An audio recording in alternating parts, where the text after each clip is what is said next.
El Silabario, un podcast cultural. Bienvenidos.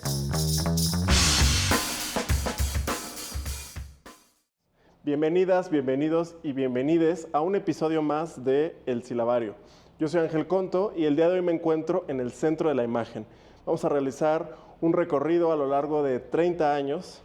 Este año el Centro de la Imagen está celebrando 30 años de existencia y para ello vamos a recorrer la exposición Transmigraciones, que justamente hace una revisión de esta historia del Centro de la Imagen a través de su acervo. Acompáñenos. Ya estamos en el Centro de la Imagen, una vez más. Gracias por acompañarnos en El Silabario. Hoy vamos a hacer un recorrido por la exposición Transmigraciones, una muestra que da cuenta de los 30 años de existencia del Centro de la Imagen y por eso estamos aquí para recorrer esta exposición con Alejandro Castellanos, quien es el curador precisamente de esta exposición conmemorativa. Alejandro Castellanos es investigador, es profesor y es por supuesto el curador de esta muestra, como ya decía, que celebra que un 4 de mayo de 1994 abrió sus puertas el Centro de la Imagen, una institución de la Secretaría de Cultura que nació gracias a los esfuerzos de fotógrafos que lucharon porque se visibilizara la fotografía como una práctica artística, que existiera un espacio donde se pudiera estudiar la fotografía, hacer investigación y además presentarla, exhibirla como tal. Y es de esta forma que nace este espacio en el cual estamos hoy. Y bueno, pues gracias por acompañarnos, Alejandro. ¿De qué va esta exposición? Si tuvieras que definirlo en muy pocas palabras, ¿cómo contarías esta exposición? Gracias por la entrevista. La exposición tiene que ver con la colección del Centro de la Imagen. Yo creo que eso es muy importante subrayarlo en principio, porque quiere decir que esta es una selección de las aproximadamente 13.400 fotografías que tiene la colección fotográfica del Centro de la Imagen. Lo que es la exposición es entonces una selección, digamos, de todo un universo hasta cierto punto de lo que ha sido la fotografía contemporánea en México y se puede decir que en parte del mundo, ¿no? La intención pues, de la muestra es hacer ver que a lo largo de estos 30 años, ¿no?, que tiene el centro, ha ido reuniendo una serie de imágenes que tienen que ver pues, con la historia reciente del país, pero también con la historia reciente del mundo y con los cambios que la fotografía ha tenido en este periodo, ¿no?, que se pueden ver en algunas de las imágenes. Se trata de poco más de 100 autores, mexicanas y mexicanos en su mayoría, pero con una gran participación también de autores extranjeros, que presentan 400 obras fotográficas que, bueno, pues vamos a empezar este recorrido y que, como ya decía Alejandro, cuentan la historia del mundo, pero sobre todo de México, y me parece además muy significativo que justamente inicie este primer núcleo de la exposición que se llama Testimonios, abordando justamente el momento político en el cual sucede la fundación de este Centro de la Imagen. 1994, un año en el cual suceden acontecimientos políticos muy importantes que influyen en el ánimo social, en el ánimo democrático de nuestro país, y que justamente estas primeras imágenes que vemos acá pues van a dar cuenta de eso. Pero cuéntanos de este primer núcleo,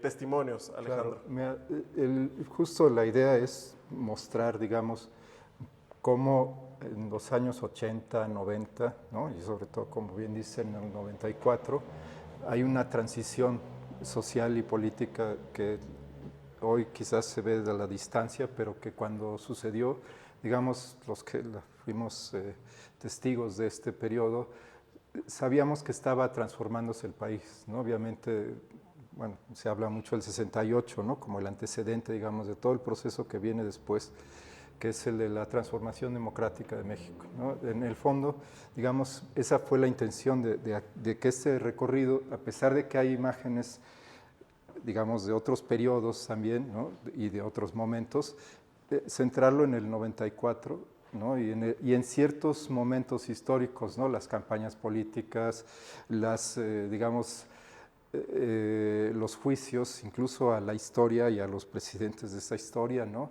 y luego pues también ciertos íconos que han quedado, ¿no?, en la memoria colectiva, ¿no?, como son la imagen de los migrantes en la frontera de Elsa Medina o la calavera que va saliendo de la estación Zócalo de Francisco Mata, o sea, ciertas imágenes que de alguna forma van dando cuenta de lo que pues ya es historia hoy, ¿no?, pero que al mismo tiempo ha quedado grabada en nuestras mentes, digamos, ¿no?, de cómo fue el país transformándose a lo largo de estos años, y en particular en el 94, donde, como bien dices, hay toda una crisis, ¿no?, social y política, de la cual, bueno, obviamente el asesinato de Luis Donaldo Colosio es quizás el momento más importante, junto con lo que fue el levantamiento del movimiento zapatista, ¿no?, pero que lo que dan cuenta sobre todo, y eso es la intención de este fragmento de la exposición, es que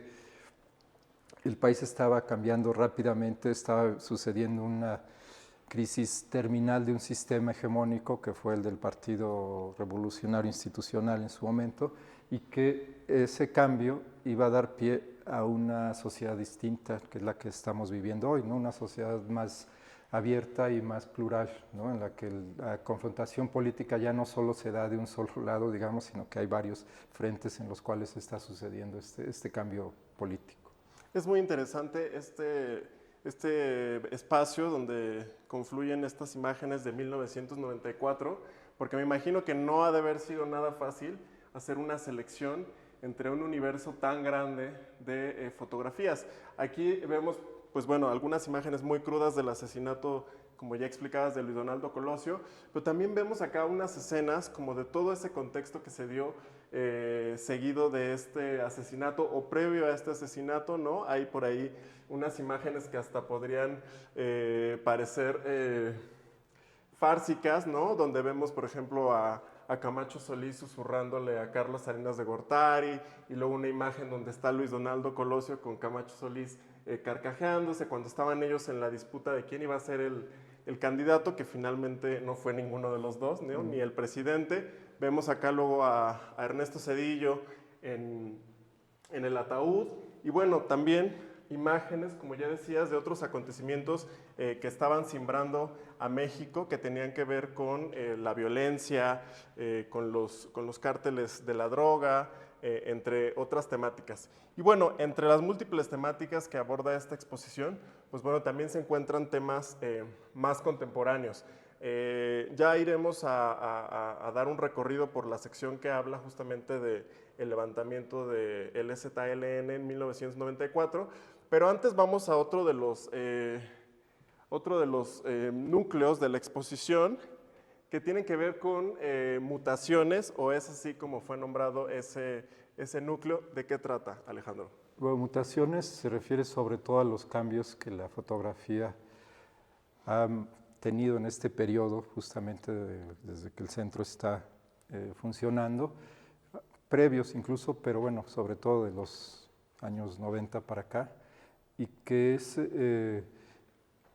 una relación, digamos, de algunos autores y fotógrafas y fotógrafos que de alguna forma dan cuenta de esos cambios, ¿no? O sea, hay un momento muy significativo culturalmente, que es el de la digitalización, ¿no?, que afecta a todo nuestro sistema político, social, cultural, de todo tipo, que eso viene sobre todo a partir de los años 90, ¿no?, si uno lo empieza a ver con más atención, y eso afectó obviamente la manera en que se producen, se difunden, se analizan las imágenes, ¿no? Es un cambio radical en ese aspecto. Por eso, como subtítulo, este espacio tendría que ver con la tecnología también, ¿no?, la imagen y la tecnología, o sea, La imagen y cómo van, en el caso de la fotografía en particular, hay una relación intrínseca, o sea, su origen es tecnológico y su seguimiento es tecnológico, y se puede decir que hay tres grandes etapas, ¿no?, en la historia de la fotografía.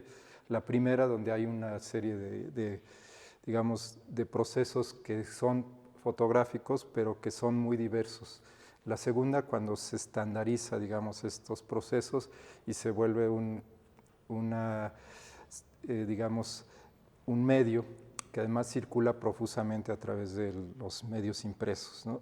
Y la tercera es la digitalización, o sea, cuando cambia completamente la manera en que pensamos la fotografía, la manera en que la vemos. Sería imposible antes ver este tipo de imágenes a estos formatos, en color, en este tipo de relaciones que incluso no necesariamente tienen que ver con una imagen realista, como era la que se acostumbraba a ver a través de la fotografía, sino con estas maneras en que la fotografía ya se interviene muchas veces digitalmente y semeja a algo que es realista, pero en realidad es algo que el fotógrafo produce en una computadora.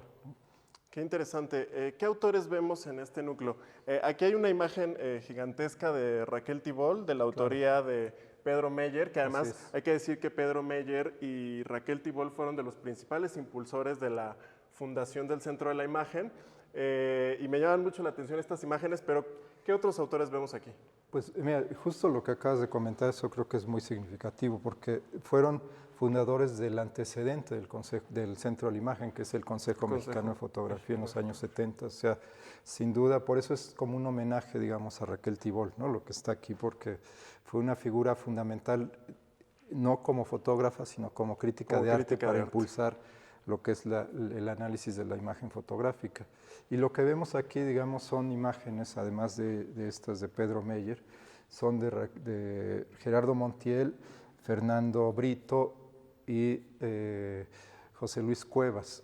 Es interesante ver, por ejemplo, el contraste entre las imágenes de Montiel y de Cuevas, porque unas aluden a algo real, que es lo que son los desafortunados asesinatos que suceden día con día en México, en todos lados, y que están ahí puestos, digamos, por la mirada de un fotógrafo de prensa de Sinaloa, pero que hace énfasis, digamos, en lo que implican esos cuerpos, que al lado está una serie de imágenes, en realidad más bien ficticias, hechas por Gerardo Montiel, que aluden esa mismo, digamos, tema de la violencia y de la crisis que implica, ¿no? que estamos viviendo en México, pero que es distinto porque está más, digamos, enfocado en el universo interior del fotógrafo, no en el exterior, como es el caso de lo de Brito. Entonces, esa es un poco la idea de esta secuencia, digamos, hacer ver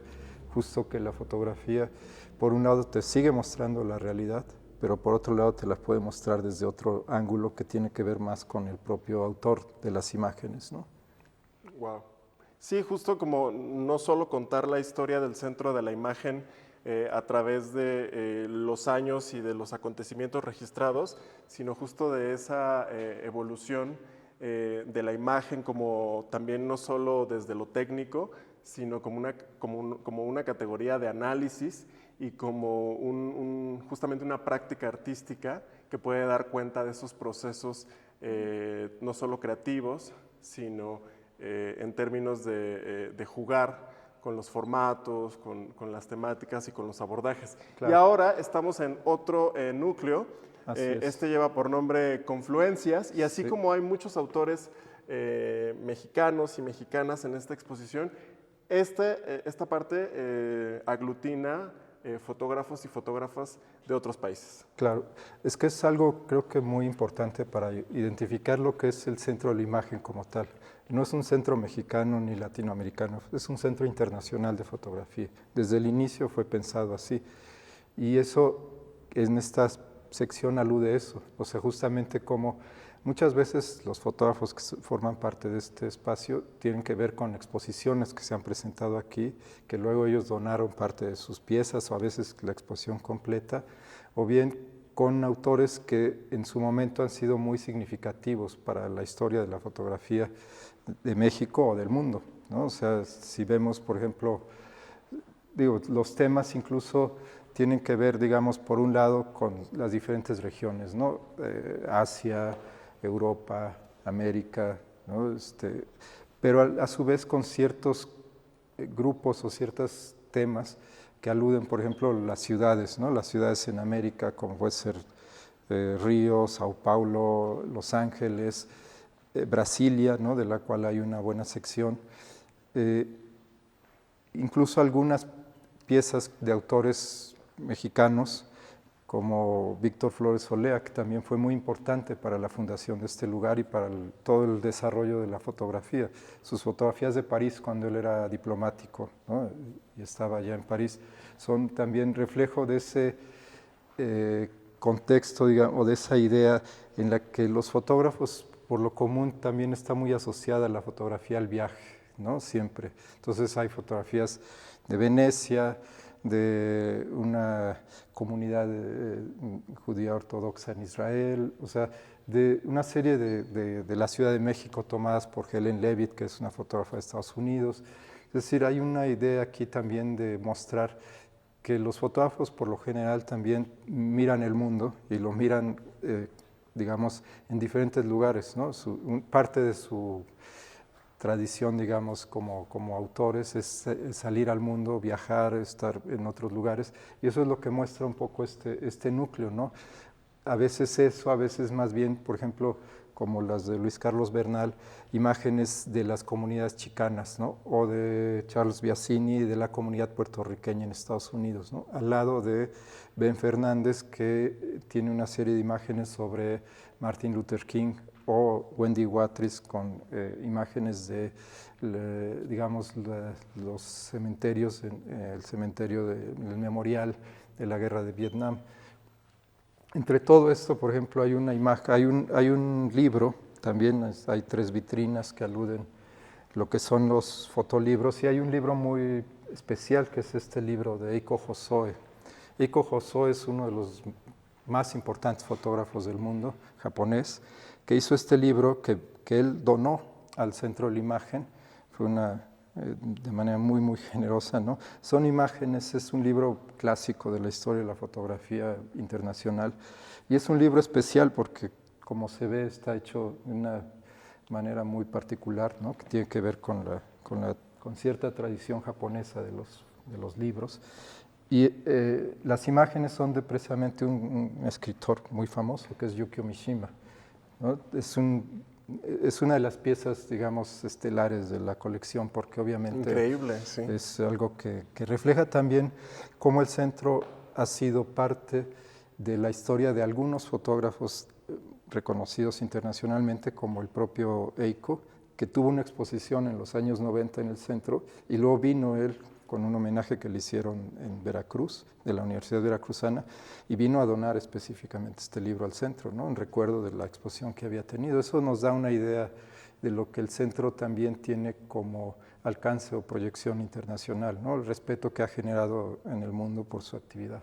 Desde luego, es una de las instituciones pues, más importantes, no solo en México, sino que con esta vocación internacional que hacías bien en recordar, y con este ejemplo además fantástico, pues da cuenta de esa riqueza que hay en esa colección. Y pensaba, y te quería preguntar, ¿cuánto tiempo le dedicaste a hurgar, a echarte un clavado, a buscar, a transitar entre estos más de 13,000 archivos? Sé que te entregaron una especie de libro como hoja de contactos donde venían todas estas imágenes en más de 2,000 páginas.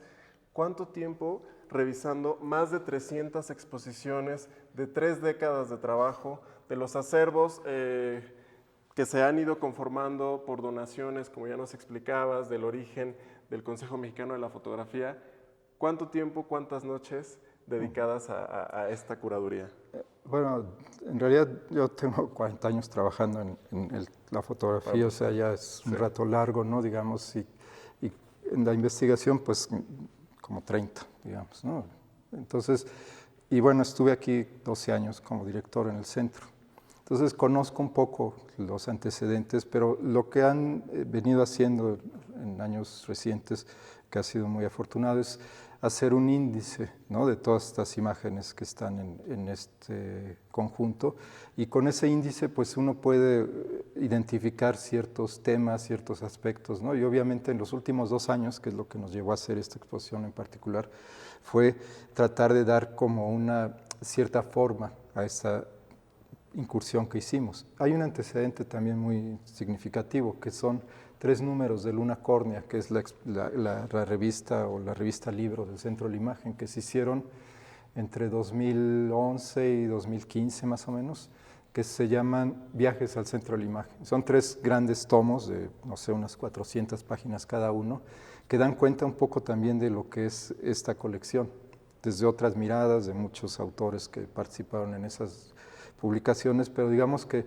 eso es lo que tiene detrás esto también. Hay muchos trabajos hechos por muchas personas, ¿no?, que han estudiado ciertos temas, ciertos proyectos que se han presentado aquí o que están, digamos, de manera implícita en el desarrollo del proyecto, ¿no?, como platicamos desde lo que fue el Consejo Mexicano de Fotografía, porque la mayor parte de las piezas, o casi más o menos un poco más de la mitad, se puede decir, provienen de ahí, ¿no?, de lo que fue la colección del Consejo Mexicano de Fotografía, que ya veremos un poco más.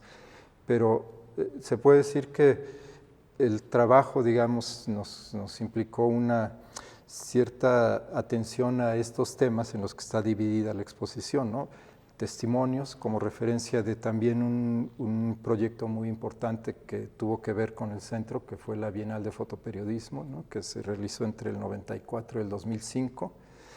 Mutaciones, que es esto que comentábamos, ¿no?, que es los cambios tecnológicos y conceptuales en la práctica de la fotografía. Y esto que es Confluencias, que justo da esta idea de cómo a través de este lugar ha habido tantos intercambios, ¿no?, y tantas reflexiones sobre la imagen que no solo tienen que ver con México, sino con lo que pasa en el mundo, ¿no? Pues hay que echarle un ojo, desde luego, a la colección de revistas de Luna Córnea, porque es una publicación indispensable en temas fotográficos y que es una maravilla, y qué bueno que la mencionaste. Y justamente estamos llegando a otra parte de la exposición que también tiene que ver justamente con la Bienal de Fotografía, ¿no? Con artistas Claro. Surgidos a partir o que trabajaron en estas bienales. Y bueno, me gustaría que nos comentes acerca de estas imágenes, pero también me gustaría preguntarte ¿qué obstáculos enfrentaste durante tu gestión al frente del Centro de la Imagen? Bueno, en realidad, sabes, primero platicamos de esto, que es, Okay. o sea, hay un tema que es muy importante. El Centro de la Imagen estos 30 años ha tenido 3 o 4 grandes pilares, ¿no? Uno de ellos es la Bienal de Fotografía, otro es el Festival Foto Septiembre, otro es el seminario de fotografía, ¿no?, seminario de producción fotográfica, que antes se llamó Seminario de Fotografía Contemporánea, es decir, su proyecto de formación, y obviamente Luna Córnea, ¿no? O sea, son como los pilares de este proyecto, además obviamente del espacio en el cual, digamos, en el caso de la Bienal de Fotografía, es creo que un proyecto muy significativo porque va permitiendo que se actualice la colección del centro con obra contemporánea realizada por autores o autoras que pues están en su momento, digamos, de mayor productividad quizás, ¿no? Que es lo que caracteriza ese certamen, donde participan fotógrafos jóvenes o fotógrafos que están ya en una etapa de plena madurez, ¿no? Es lo que caracteriza ese proyecto. Y en ese sentido, pues, la ventaja que ha tenido, la verdad es que ha ido consolidando la colección en su parte contemporánea, ¿no?, que es algo muy importante. Por eso esta serie de estas imágenes que llegan hasta el 21, ¿no?, con esa secuencia que hizo Paula Dávila sobre el tema de la pandemia, ¿no? O sea, por eso también era importante colocar esto aquí, porque era como mostrar, digamos, lo más reciente, ¿no?, o lo más reciente, aunque ya pasaron 3 años, pero acaba de pasar esto, y un poco como lo que se ve en estas imágenes es una capacidad de abstraer, ¿no?, un tema para llevarlo a esto con una secuencia de imágenes que están realizadas en una técnica que es la cianotipia, ¿no?, que es una de las técnicas antiguas de la fotografía, pero que puesta en contemporáneo, digamos, ¿no?, en un lenguaje contemporáneo, pues refleja esta mirada que toca la abstracción, digamos, desde la computadora, que es como están realizados todos estos transcursos o estos recorridos que hace la fotógrafa en su casa mientras está confinada, y luego llevados a una imagen, ¿no?, y a un soporte totalmente antiguo, digamos, ¿no? En términos fotográficos, pero que refleja, digamos, igual que otras imágenes, ¿no? Las de María Chacucher, ¿no? Que son collage, pero son muy, muy precisos, como pueden suceder ahora con la computadora, ¿no? Que reflejan el tema de la feminidad. Es un poco esto también en esta sección, confluyen 4 miradas de 4 fotógrafas, ¿no? O sea, Paula Dávila, María, Ivonne Venegas y Dulce Pinzón, ¿no? 4 miradas muy diferentes, o sea, cada una muy enfocada en ciertos temas, ¿no? La migración, y las bodas en Tijuana, esta mirada hacia el universo femenino, digamos, o la mirada hacia el tema de la pandemia, ¿no? Entonces, esta parte, que todas estas son piezas que han ganado la Bienal o han sido menciones honoríficas en ella, o han ganado el premio del público, ¿no? De la Bienal, también reflejan esta situación en la que el Centro de la Imagen va, digamos, actualizando la colección, pero también mirando hacia lo que está pasando, ¿no? Hacia lo que está sucediendo. Y hoy, como sabemos, pues la mirada de las fotógrafas está teniendo cada vez más vigencia y más participación, ¿no? en todo lo que es el universo de la cultura. Y digamos que ya en la segunda parte de la pregunta, ¿no? En lo que se refiere al centro, el problema general del proyecto, que tiene que ver con cualquier etapa, ¿no? Es el del presupuesto.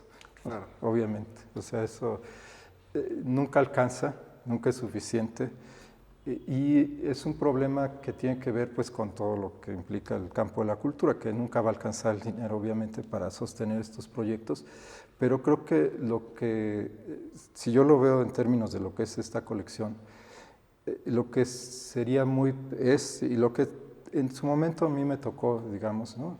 En este sentido fue, por ejemplo, incorporar la colección del Consejo Mexicano de Fotografía, ¿no? Que fue en el 2005. Yo creo que esto es algo que es muy necesario identificar. Digamos, este proyecto tiene raíces muy complejas,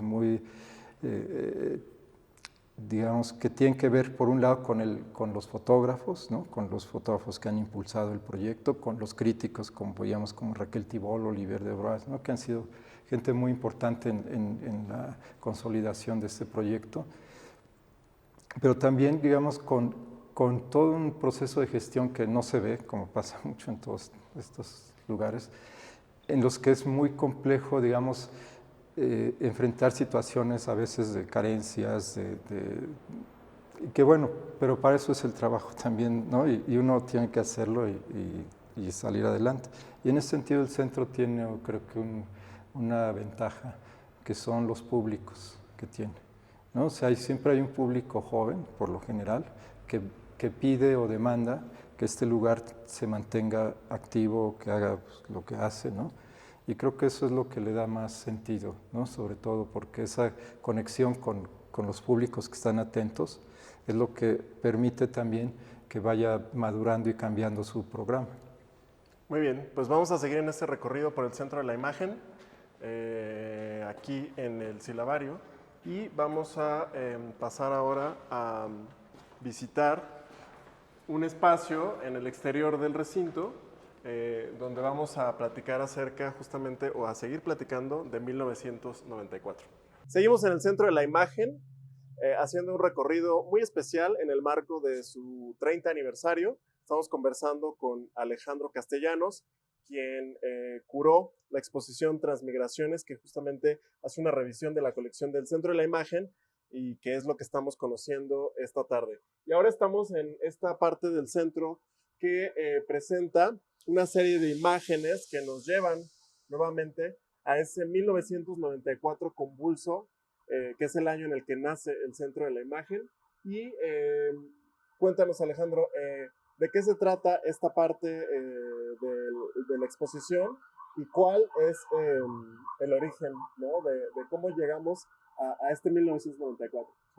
Pues justo hay una conjunción, digamos, ¿no? Entre lo que fue una casualidad que en este caso tratamos de aprovechar en alguna medida para dar cuenta otra vez de un acontecimiento histórico que además hoy se conmemora, que son los 30 años digamos, del surgimiento del público, ¿no? del EZLN.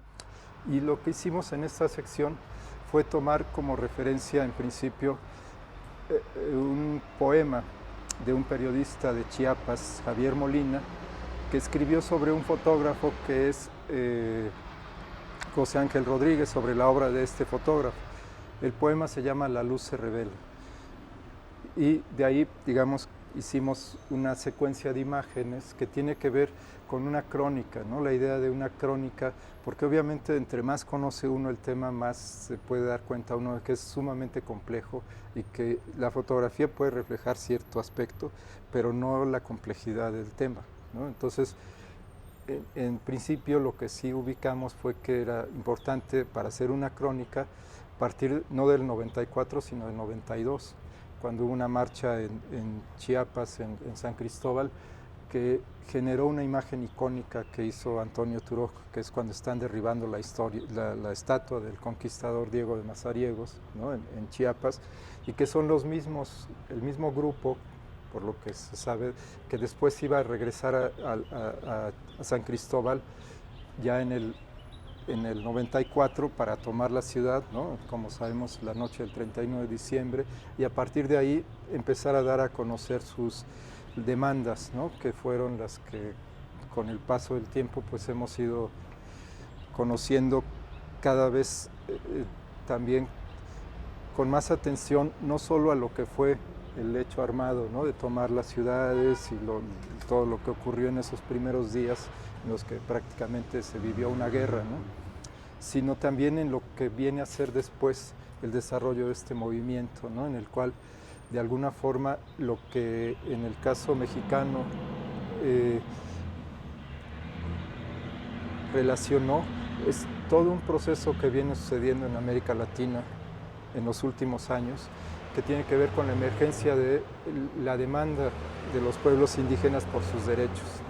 Esa es la intención, digamos, que al final creo que queda en estas imágenes en las cuales, pues al principio obviamente se ve, ¿no? Como muy significativos ciertos temas, como el momento que corta, se puede decir, ¿no? un tiempo en el que eran invisibles, por así decirlo, y marca pues un nuevo tiempo en México, ¿no? Para mirar cómo estas comunidades indígenas se han organizado, están demandando sus derechos y los procesos que se vivieron, ¿no? Como también pues, la Convención Nacional Democrática, la propia lucha de las mujeres en el zapatismo, ¿no? que es otro tema muy importante, la represión que se vivió, porque la crónica, como te decía, es de los primeros años, ¿no? No cubre, no busca, porque era imposible además por el espacio, y tampoco es fácil, o sea, requería todo un trabajo mucho más largo, pienso, o requeriría, ¿no? De hecho hay una exposición en San Ildefonso que más o menos lo cubre, sí. ¿No? Pero en este caso, justo por el espacio mismo, que implica también poner imágenes en gran formato, ¿no? Si no se pierde la dimensión. Intentamos hacer eso, ¿no? Como una crónica que va del surgimiento, el antecedente, los conflictos, ¿no? Los conflictos de la represión que sucede y los asesinatos en Acteal, en otra comunidad que se sabe menos, pero que también sucedieron en Chavajebal, y las imágenes que muchas veces ya se volvieron íconos, ¿no? O sea, muchas personas al ver la imagen de Pedro Valtierra o de Ángeles Torrejón seguro las reconocen, aunque quizás no hayan puesto tanta atención en ellas porque han circulado muchísimo, ¿no? Sí. Como la de Pedro, que fue premio Rey de España, o imágenes que apenas se dan a conocer, como esta de José Ángel Rodríguez, que justamente alude a una de las represiones que fue lo de Chavajebal, ¿no? Justo eso quería preguntarte, son imágenes que se convirtieron en íconos del movimiento zapatista de liberación nacional, el ZLN, pero ¿qué tanta movilidad tuvieron en su momento? Dices que esta se está revelando ahora, digamos. Sí, sí. Pero estas eran las que se publicaban en los periódicos. Sí, claro. He visto en los créditos de las imágenes que muchas vienen de las bienales de fotoperiodismo. Claro.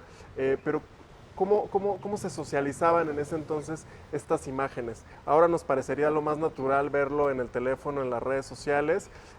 Sin duda los periódicos están ahí, pero Sí. no se distribuían con la viralidad Sí, que sí. hoy en día. Digamos, esto a lo mejor eran las luces de lo que pasaba, Así es. apenas un destello de lo que estaba pasando en Chiapas, pero no sabíamos tampoco qué más había ahí, ¿no? Sí, tienes razón, digamos, ese es uno de los temas que comentábamos hace rato, ¿no? Parece que fue ayer, ¿no? Como se dice, pero cuando uno lo piensa en esos términos de cómo ha cambiado hoy, ¿no? La manera en que se difunden las imágenes, es muy relevante pensar en que cuando esto empezó, el Internet apenas estaba empezando, digamos, a difundirse masivamente, ¿no? Y como bien dices, o sea, estas imágenes circularon sobre todo en los medios, en la prensa, y a través de exposiciones, a través de proyectos como la Bienal de Fotoperiodismo, que convocaba a los fotógrafos a presentar su trabajo, y algunas incluso, como esta que comentábamos, apenas yo la vi en la exposición que estuvo en San Ildefonso, y de ahí pues la pedimos, ¿no? Para que se pudiera poner aquí, porque son muy significativas, como las de Fabián Ontiveros también, que es un fotógrafo de Chiapas, y que estuvieron en esta exposición de San Ildefonso, o bien estas que son de Arturo Fuentes, el Chato, que también reflejan un poco esto que comentábamos antes, ¿no? O sea, cómo un fotógrafo con una cámara panorámica, ¿no? Que también es otra mirada, ya no es el fotoperiodismo de otros autores, sino es otra manera de enfocar la imagen, ¿no? De hacer la imagen, y eso también me pareció importante, ¿no? Porque va cambiando la fotografía, va cambiando la forma en que los fotógrafos hacen sus imágenes, van interpretando la realidad de otra manera. ¿Desde dónde la interpretas? Y Arturo Fuentes hace el recorrido de la Marcha del Color de la Tierra en 2001, que llega al Zócalo, pero parte de Oventic, que es la imagen de arriba, ¿no?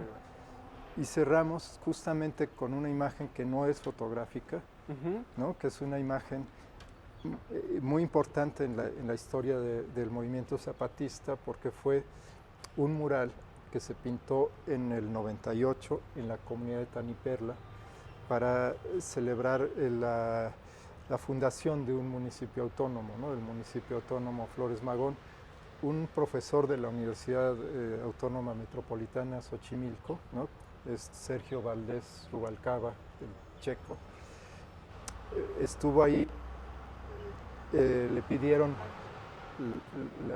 las personas de la comunidad dado que él sabía pintar y dibujar, trabajar con ellos en hacer una imagen de cómo se veía la comunidad a sí misma.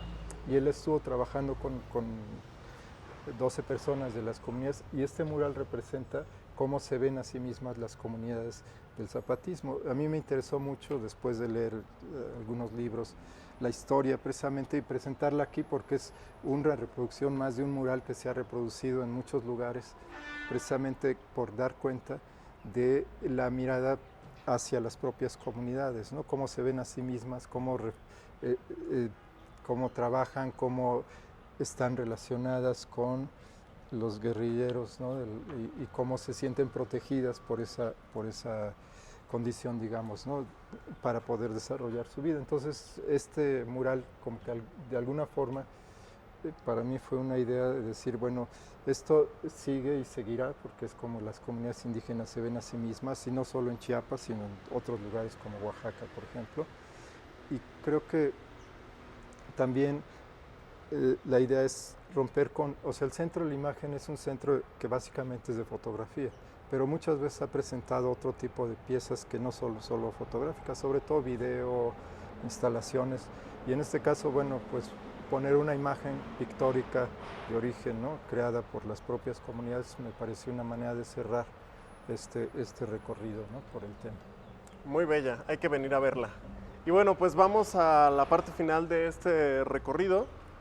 Vamos a ver una serie de imágenes que justamente tienen que ver con el contexto de esta sección de la cual acabamos de conversar.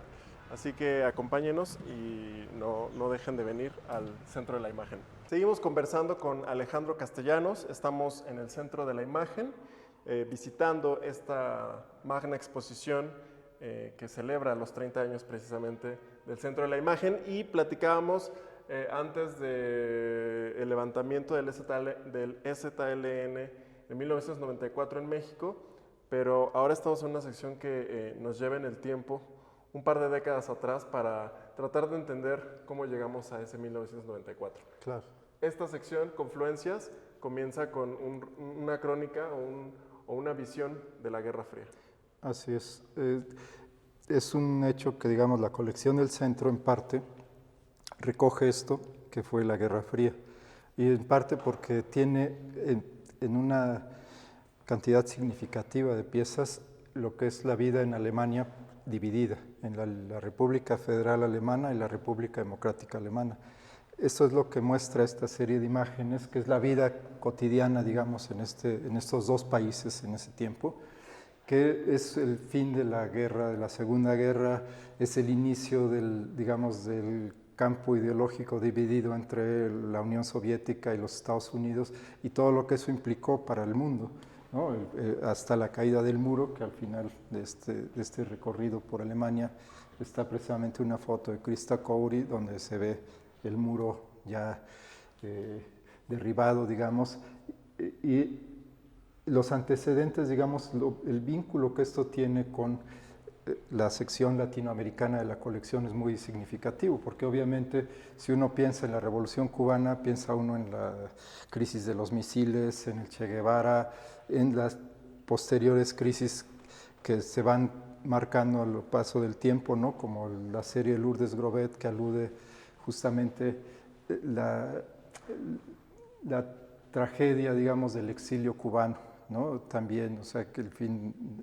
Y al lado, lo que es el proceso argentino, ¿no? El proceso argentino que comienza en el 69 con lo que le llaman el Cordobazo, ¿no? Que es cuando hay toda una etapa de crisis en esta ciudad de Córdoba, en Argentina, la llegada de Perón en el 74, la dictadura en Argentina, las Madres de Mayo, el juicio a las juntas de los militares, ¿no? Con el nunca más, ¿no? del informe que entrega Sábato Alfonsín, y Brasil, ¿no? O sea, Brasil, la dictadura también, con imágenes que al final aparece un personaje muy importante, ¿no? De la historia política del continente, que es Lula da Silva, ¿no? Un sindicalista que aquí se ve en pleno acción, digamos, de resistencia a lo que era el proceso dictatorial en Brasil, ¿no? O sea, este es un poco el contexto de este núcleo que refleja pues ese periodo, ¿no? Entre los años, digamos, el fin de la guerra mundial, de la Segunda Guerra, y los años 80, ¿no? Y con estas postales de Cuba,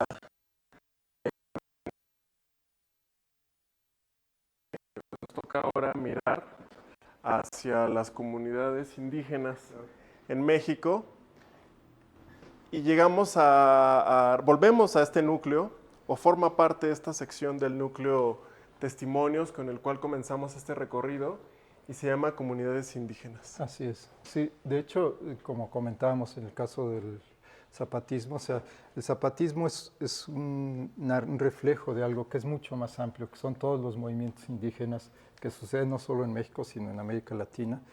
Y hay un antecedente muy significativo en el caso de la historia de la fotografía, que es, digamos, esta mirada antropológica que se ha tenido a lo largo de la historia de México en el caso de la fotografía, y que aquí hay unos ejemplos muy significativos, digamos, de autores que sus series, digamos, han llegado a ser ya, pues, como icónicas también de este tipo de imágenes, ¿no? Pablo Ortiz Monasterio sobre los huicholes, Graciela Iturbide de los Eris, Maya Godet con las comunidades afromestizas de la Costa Chica entre Oaxaca y Guerrero, ENIAC Martínez con los mixtecos, y esto que antecede precisamente lo que sería el caso del movimiento zapatista, que son los trabajadores migrantes de Guatemala en Chiapas, ¿no? Que al final todos son mayas, o sea, es una zona cultural que no tiene una frontera más que política, pero en realidad es parte de la misma cultura. Y una pieza que nos prestó, es la única pieza de toda la exposición que no es de la colección del centro, es del Chato Fuentes, pero nos las prestó porque a mí me pareció muy significativo, es Oventic, antes de la salida de la caravana que vino a la Ciudad de México, ¿no?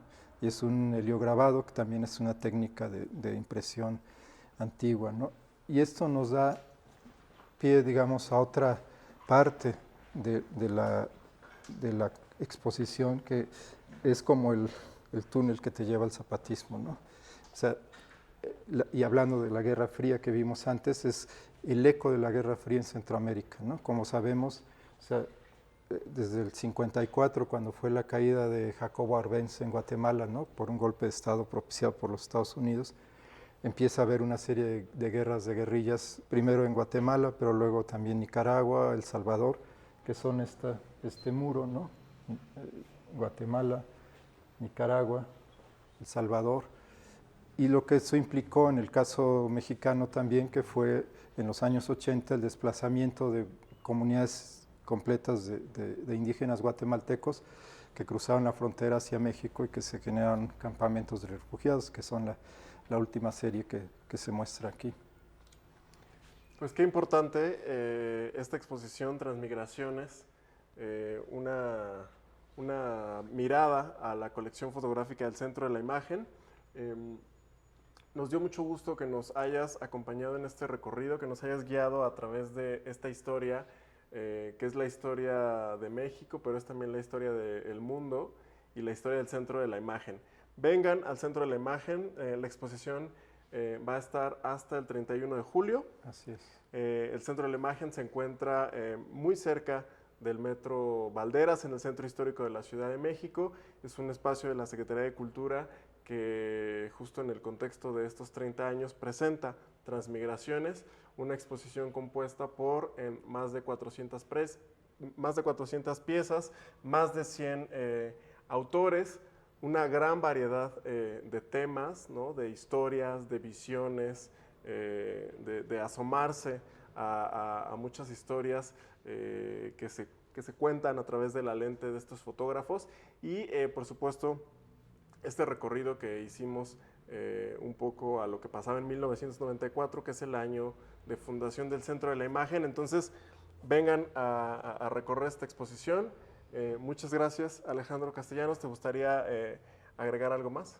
No, solo invitar al público, ¿no? Es creo que una oportunidad, como bien acabas de comentar, de mirar un poco nuestro mundo, no solo México, sino el mundo a través de México. Muy bien. Pues muchas gracias por acompañarnos. Yo soy Ángel Conto. Les esperamos en un próximo episodio de El Silabario. No dejen de ver los demás recorridos que tenemos. Suscríbanse a nuestro canal de YouTube y hasta la próxima. El Silabario, un podcast cultural. Gobierno de México.